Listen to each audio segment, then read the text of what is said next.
வணக்கம், this is சூரியநலப்பன். Biomimicry அப்படின்னா என்ன? நம்மளை சுற்றி இருக்கக்கூடிய பறவைகள், விலங்குகள், தாவரங்கள், செடி கொடிகள், அதில் வாழக்கூடிய அந்த சின்ன சின்ன பூச்சிகள்லேருந்து நமக்கு கிடைக்கக்கூடிய அந்த டெக்ஸ்சர்ஸ், கலர்ஸ், அது எப்படி இந்த இயற்கைக்கு ஏற்ற மாதிரி தன்னை தகவமைச்சுக்கிடுது, அதோடைய உருவம் இப்போ எப்படி இருக்குது, இந்த மாதிரியான பல ஐடியாஸ்லேருந்து இன்ஸ்பயர்ட் ஆகி நம்ம ஒரு ப்ராடக்டை டிசைன் பண்ணலோ, அல்லது ஆல்ரெடி நம்ம பண்ண ஒரு ப்ராடக்ட்டில் ஏதாவது ஒரு ப்ராப்ளம் அதுக்கு இந்த இயற்கையிலேருந்து ஏதாவது ஒரு ஐடியாவை எடுத்து நம்ம அந்த ப்ராப்ளத்தை சால்வ் பண்ணாலும் அதுதான் நம்ம பயோமிமிக்ரி அப்படின்னு சொல்லுவோம். இந்த இயற்கையை புரிஞ்சுக்கிறத தாண்டி இந்த இயற்கையிலேருந்து நம்ம நிறைய விஷயங்கள் கற்றுக்கிட வேண்டியிருக்கு அப்படின்னு என்றைக்கு ஒரு மனுஷன் புரிய ஆரம்பிச்சானோ அன்றைக்கி தான் பார்த்திங்கன்னா இந்த பயோமிமிக்ரி தொடங்க ஆரம்பிக்குது. கிட்டத்தட்ட 1452 வாழ்ந்த லியோனார்டோ டா வின்சி தன்னுடைய 2 கைகள்லேயும் பார்த்திங்கன்னா ரெக்கையை கட்டி பறக்கிற மாதிரி, அதாவது பறவை மாதிரி தன்னை பறக்கணும் அப்படின்னு நினச்சி அதை பற்றி நிறைய ஆராய்ச்சிகள்லாம் செஞ்சுருக்காரு.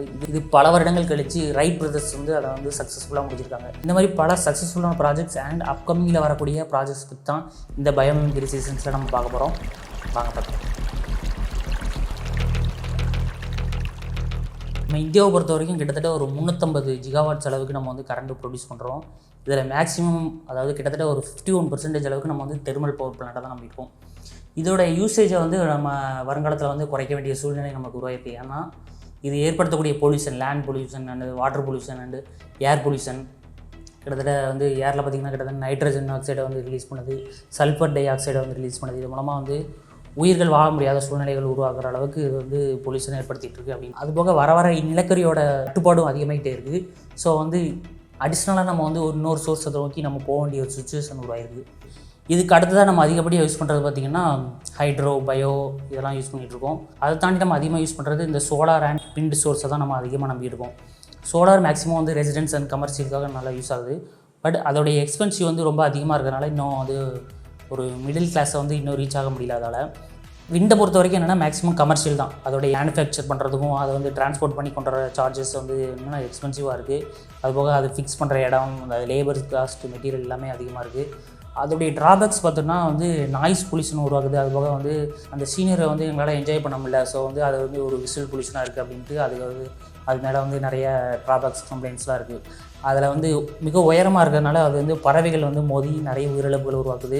மெயினான ப்ராப்ளம் என்னென்னா காற்று வரக்கூடிய திசையை நம்மளால் ப்ரெடிக்ட் பண்ண முடியாது. ஸோ இந்த விண்ட் ரன் ஆகுமா, எப்போ ரன் ஆகும் அப்படிங்கிற ஒரு கன்ஃபியூஷன் இருக்குது. ஸோ ஒரு டார்கெட் ஃபிக்ஸ் பண்ணி இந்த டார்கெட்டுக்குள்ளே நம்ம இவ்வளவு கரண்ட்டை நம்ம ப்ரொடியூஸ் பண்ணணும் அப்படின்னு நினைக்கிறது இதில் ரொம்ப கஷ்டமான விஷயம் அப்படின்ட்டு இதோடைய யூசர்ஸ்லாம் சொல்கிறாங்க. ஸோ நம்ம அடிஷ்னலாக இன்னொரு சோர்ஸையும் நம்ம யோசிக்க வேண்டியிருக்கு அப்படிங்கிற ஒரு சுச்சுவேஷன் உருவாகும் போது தான் ஐஓ யூனிவர்சிட்டி சேர்ந்த மாலிகுலர் சயின்டிஸ்ட் எரிக் ஹெண்டர்சன் அப்படிங்கிறவர் டிஎஸ்ஓ எலக்ட்ரிக் அப்படிங்கிற ஒரு மெத்தட் மூலமாக ஒரு விண்ட் ட்ரீயை கண்டுபிடிக்கிறாரு. அதுதான் பார்த்திங்கன்னா தி விண்ட் ஆஃப் ட்ரீ. இயற்கையிலேருந்து வரக்கூடிய அந்த மரங்கள் மாதிரியே இதோடைய உருவமைப்பு வடிவமைச்சிருக்காங்க. இலை மட்டுமே கிட்டத்தட்ட 3 அடி இருக்குது. இந்த இலை பார்த்திங்கன்னா பிவிடிஎஃப் அப்படிங்கிற பாலிவினைல் டீன் ஃப்ளோரைடு அப்படிங்கிற ஒரு பிளாஸ்டிக், அதாவது கெமிக்கல் காம்பவுண்ட் மூலமாக தயாரிக்காங்க. ஸோ இது ஃப்ளெக்சிபிளாகவும் இருக்கும், அதே நேரத்தில் ஸ்ட்ராங்காகவும் இருக்கிறனால பார்த்திங்கன்னா இதில் எந்த பக்கத்துலேருந்து காற்று அடித்தாலும் இது சுற்ற ஆரம்பித்து கரண்ட்டை ப்ரொடியூஸ் பண்ண ஆரம்பிக்குது. கிட்டத்தட்ட ஒரு 30லேருந்து 60 லீஃப் வரைக்கும் நம்மளால் அந்த மரத்தில் ஃபிக்ஸ் பண்ணிக்கிட முடியும். இந்த ஏரோ லீஃப் சின்னதாக இருக்கிறதுனாலே பார்த்திங்கன்னா ரொம்ப காற்றடிக்கணும்னு அவசியம் இல்லை. அதாவது விண்டு டர்பைன் அளவுக்கு காற்றடிக்கணும்னு அவசியம் இல்லை. இது நார்மலாக காற்றடித்தாலே போதும். இது சுற்றி அதை கைனடிக் எனர்ஜியை எலக்ட்ரிசிட்டியாக மாற்றுது. ஒரு ட்ரீ வைக்கிறது மூலமாக கிட்டத்தட்ட 864 கிலோ அளவுக்கு நம்மளால் நிலக்கரியை சேவ் பண்ண முடியும். 2000 லிட்டர் அளவுக்கு நம்மளால் ஃபியூலையும் சேவ் பண்ண முடியுது. 100 வாட்ஸ் அளவுக்கு நம்மளால் கரண்ட் சப்ளை கொடுக்க முடியும். 16,000 கிலோமீட்டர் அளவுக்கு வெஹிக்கிள்ஸ் போகிற அளவுக்கு நம்ம கரண்ட் சார்ஜஸ் கொடுக்க முடியும். அல்லது 1 PHK அப்படிங்கிறாங்க. அதாவது ஒரு பெட்ரூம், ஒரு கிச்சன், ஒரு ஹால் அளவுக்கு நம்மளால் கரண்ட் சப்ளை கொடுக்க முடியும் அப்படின்ட்டு இதோடைய ஃபவுண்டர் கண்டுபிடிச்சிருக்காங்க. இந்த லீவ்ஸை நம்ம அதிகப்படுத்தினா இன்னும் நம்மளால் கரண்ட்டை கூடுதலாக நம்ம ப்ரொடியூஸ் பண்ண முடியும். இதே மரத்துலேருந்து அப்படி இன்ஸ்பயர்ட் ஆகி பாஸ்டன் அப்படிங்கிற ஒரு சிட்டியில் ட்ரீபோட் ட்ரீஸ் அப்படிங்கிற ஒரு மரத்தை உருவாக்கியிருக்காங்க. இதோடைய டாப்பில் பார்த்தோன்னா சோலார் பேனல் ஒன்று கொடுத்துருக்காங்க. இது எதுக்காகனா இந்த இலைகள் வழியாக காற்று உள்ளே போகும்போது அந்த இலை சுற்றி கரண்ட்டை ப்ரொவைட் பண்ணுது. ஸோ இந்த சுற்ற ஆரம்பிக்கிறதுக்காக இது கரண்ட் கொடுக்கணும் அப்படின்றதுக்காக மேலே சோலார் பேனல் கொடுத்துருக்காங்க. இது கீழே அப்படி பார்த்தோம்னா சீசா ஒன்று கொடுத்துருக்காங்க. இது எதுக்காகனா பார்க்லேயோ பீச்லேயோ நம்ம இந்த மரத்தை வச்சோம்னா அங்கே இருக்கிற குழந்தைகள் இந்த சீசாவில் விளையாடும். ஸோ இது மூலமாக கைனடிக் எனர்ஜி உருவாக்கி அது மூலமாக கரண்ட் உருவாக்கலாம் அப்படிங்கிற ஒரு ஐடியா. இதை தாண்டி இதை கண்டுபிடிக்கிறதுக்கான மெயினான ரீசன் என்னென்னு பார்த்தீங்கன்னா இதில் இருக்கக்கூடிய ஏர் ப்யூரிஃபையர்.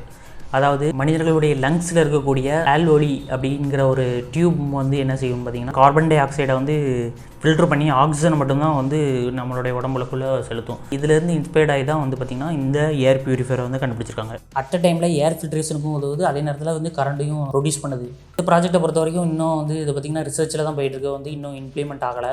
ஸோ வந்து இம்ப்ளிமெண்ட் ஆகும்போது என்னென்னா இது வந்து ஒரு மிகப்பெரிய வந்து ஒரு சோர்ஸாக இருக்கும் அப்படின்னு நம்பப்படுது. பட் இதெல்லாம் தாண்டி இதை வந்து ஃபிக்ஸ் பண்ணக்கூடிய இடங்கள் வந்து பார்த்திங்கன்னா வந்து நம்ம வந்து பார்க்லேயோ பீச்லேயோ தான் நம்ம வந்து அதிகமாக ஃபிக்ஸ் பண்ணுவோம். மரங்கிறது வந்து நமக்கு மட்டும் இல்லை, பறவைகள் விலங்குகள்னு எல்லா உயிரினங்களுக்கும் பொதுவான ஒரு விஷயம். ஸோ வந்து அதுக்கு ஆல்டர்னேட்டிவாக இல்லாமல் ஒரு அடிஷ்னலாக மரங்கள் வைக்க முடியாத பகுதிகள், அதாவது கடற்கரை பகுதியிலையோ அல்லது வந்து பாலைவனத்துலேயோ வந்து பீச் மணல்லையோ கூட நம்ம வந்து ஃபிக்ஸ் பண்ணலாம். அல்லது வந்து பெட்ரோல் பைக்கில் வந்து நம்ம வந்து பைக்ஸு கார்ஸ்க்கு இந்த மாதிரி சார்ஜ் பண்ணுறதுக்கு இந்த மாதிரியான பர்பஸ்க்கு வந்து நம்ம யூஸ் பண்ணோன்னா ஒரே நேரத்தில் நம்மளால் வந்து கரண்ட்டையும் ப்ரொடியூஸ் பண்ண முடியும், அதே நேரத்தில் வந்து ஏர் பொல்யூஷனையும் நம்மளால் கண்ட்ரோல் பண்ண முடியும். ஸோ இந்த மாதிரி பயோமிமிக்ரி சம்மந்தமான வீடியோஸ் வந்து அடுத்தடுத்த சீசன்ஸில் வந்து வரப்போகுது. ஸோ வந்து மிஸ் பண்ணாமல் இருக்க கீழே இருக்கிற சப்ஸ்கிரைப் பட்டனை கிளிக் பண்ணிக்கோங்க. தேங்க்ஸ் ஃபார் வாட்சிங்.